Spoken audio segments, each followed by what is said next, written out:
Hello friends, मैं हूं बादल और आप सबको फिर से स्वागत करता हूं इस डेविल टेक टिप्स चैनल में। तो फ्रेंड, आज हम प्रोसेसिंग डिवाइस के बारे में पूरी जानकारी लेके जाएंगे। ठीक है, हम जो पढ़े थे कि ये जो सेंट्रल प्रोसेसिंग यूनिट का 3 तरीके का काम करने का तरीका होता है, जैसे कि control unit, arithmetic logic unit and memory unit. तो हम memory unit and arithmetic logic unit discuss कर चुके थे। ठीक है, तो आज हम देखेंगे सीपीयू का जो ये कंट्रोल यूनिट है ये क्या होता है। एक्चुअली ये जो कंट्रोल यूनिट होता है ये होता है हमारा सीपीयू का सबसे important part. Memory unit and arithmetic logic unit को काम कराने वाला होता है कंट्रोल यूनिट। मैं पहले भी आपको बताया था कि सॉफ्टवेयर 2 प्रकार के होते हैं, एक होता है ऑपरेटिंग सॉफ्टवेयर एंड एक होता है एप्लीकेशन सॉफ्टवेयर। तो कंट्रोल यूनिट क्या करता है, ऑपरेटिंग सॉफ्टवेयर के साथ मिलके एप्लीकेशन सॉफ्टवेयर को काम कराता है। कंट्रोल यूनिट यही डिसाइड करता है कि कौन सा एप्लीकेशन कितना स्टोरेज लेगा। हमारा जो रैम होता है, रैम के ऊपर सारे एप्लीकेशन सॉफ्टवेयर चलता है। तो कंट्रोल यूनिट ये डिसाइड करता है कि उस रैम पे कितना स्टोरेज ये एप्लीकेशन लेगा और कितना स्टोरेज वो एप्लीकेशन लेगा। तो ये सारे कंट्रोलिंग काम कौन करता है, कंट्रोल यूनिट करता है। जैसे कि एक कंपनी में बहुत सारे एम्प्लॉयज़ होते हैं और उन सब का एक लीडर होता है। तो सारे एम्प्लॉयज़ को अगर हम एप्लीकेशन सॉफ्टवेयर मान के चलेंगे तो उनका लीडर हो गया हमारा ऑपरेटिंग सॉफ्टवेयर। बट जो कंट्रोल यूनिट है वो है हमारा सुपरवाइजर। सुपरवाइजर का काम क्या होता है, वो लीडर को इंस्ट्रक्ट करेगा एंड सारे एम्प्लॉयज़ को ठीक तरीके से काम करने के लिए इंस्ट्रक्शन देगा। तो इस सीपीयू में कंट्रोल यूनिट को एज ए सुपरवाइजर इंस्टॉल किया गया है। पहले आता है हमारा कंट्रोल यूनिट। हमारा कंट्रोल यूनिट हम किसे कहेंगे, सीपीयू का कंट्रोल यूनिट हम उसका प्रोसेसर को कहेंगे। जैसे कि कंप्यूटर में एक प्रोसेसर होता है, वैसे मोबाइल में भी एक प्रोसेसर होता है। ये है हमारा कंप्यूटर का प्रोसेसर एंड ये है हमारा मोबाइल का प्रोसेसर। मैं पहले भी बताया था कि मोबाइल एंड कंप्यूटर में कोई भी डिफरेंसेस नहीं है। तो कंप्यूटर में जैसे प्रोसेसर होता है वैसे मोबाइल में भी प्रोसेसर होता है। जैसे कि कंप्यूटर चलाने के लिए सीपीयू का इस्तेमाल होता है और सीपीयू में 3 तरीके का काम होता है। एक होता है मेमोरी यूनिट का काम, एएलयू का काम एंड कंट्रोल यूनिट का काम। वैसे मोबाइल को भी ऑपरेट करने के लिए 3 तरीके का काम होता है। जैसे कि होता है हमारा मेमोरी यूनिट का काम, एएलयू का काम एंड कंट्रोल यूनिट का काम। तो कंप्यूटर के लिए कंट्रोल यूनिट होता है प्रोसेसर, वैसे मोबाइल के लिए भी प्रोसेसर ही होता है। बट कंप्यूटर का प्रोसेसर थोड़ा बड़ा होता है और मोबाइल का प्रोसेसर थोड़ा छोटा होता है। तो ये होता है कंप्यूटर का प्रोसेसर।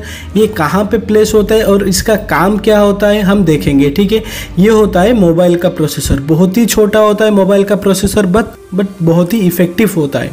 ठीक है, तो एक्चुअली ये प्रोसेसर लगता कहाँ पे, हमारा सीपीयू के अंदर एक फ़ैन लगा हुआ होता है। ठीक है, उस फैन के नीचे एक एल्यूमिनियम का सील लगा हुआ होता है।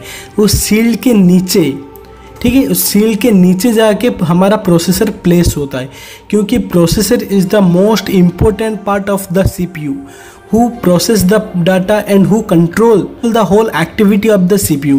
इसलिए उसे बहुत ही सेफ्टी जगह रखना पड़ता है। उस प्रोसेसर को एक सील्ड के अंदर रखते हैं ताकि उसे कोई चोट ना पहुंचे और उसके साथ साथ एक फ़ैन भी उसमें लगाया जाता है, क्योंकि उस फैन उस प्रोसेसर को ठंडा करता है। क्योंकि जो ज़्यादा काम करता है वो बहुत ही जल्दी गर्म हो जाता है।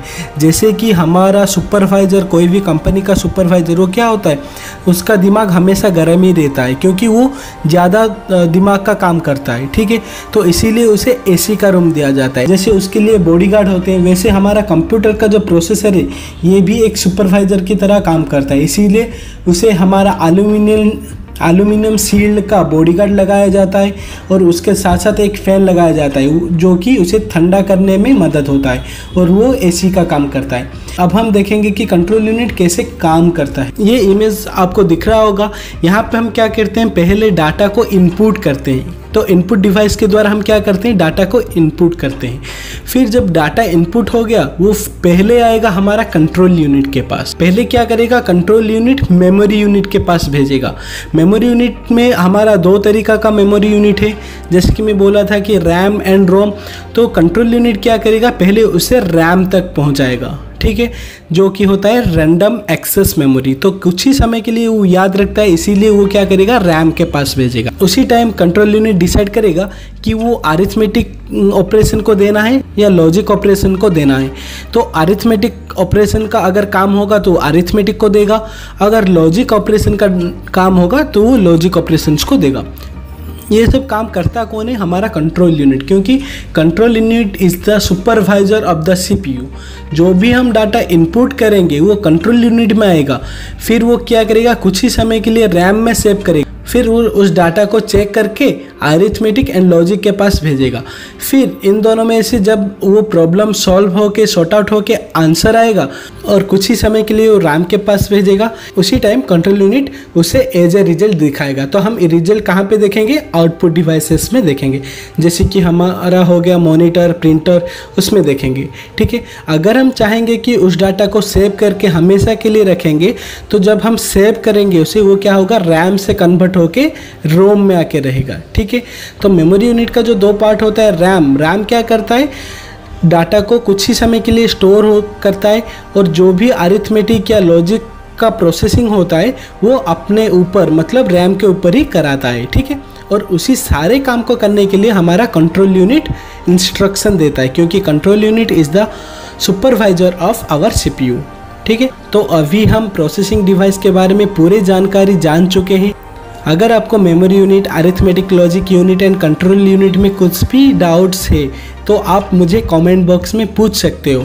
हाँ, मेमोरी यूनिट का कुछ पार्ट ऐसा है जो कि मैं टच नहीं किया हूँ, और मैं इसके लिए और एक वीडियो लेके आऊँगा। कुछ फ्रेंड्स का ये डाउट था कि मेमोरी यूनिट के बारे में पूरा वीडियो लेके आओ, तो मैं पूरा वीडियो लेके आऊँगा। बट अभी तक जितना भी पार्ट हम जाने हैं उनमें से अगर आपको डाउट कुछ हो रहा है तो आप मुझे पूछ सकते हो। ठीक है फ्रेंड्स, आज के लिए बस इतना ही। तो इस वीडियो में अगर आपको कुछ भी सीखने के लिए मिला है तो इस वीडियो को आप लाइक कर सकते हो, इस वीडियो को ज़्यादा से ज़्यादा शेयर करना, और अगर आप इस चैनल को अभी तक सब्सक्राइब नहीं किए तो जल्दी से सब्सक्राइब कर लो, और उसके साथ साथ अपना बेल आइकन को भी क्लिक कर लेना, ताकि मेरा वीडियो सबसे पहले आपके पास चले जाएगा। ठीक है, तो आज के लिए बस इतना है फ्रेंड्स, चलता हूँ friends, bye bye, take care and love you all, जय हिंद।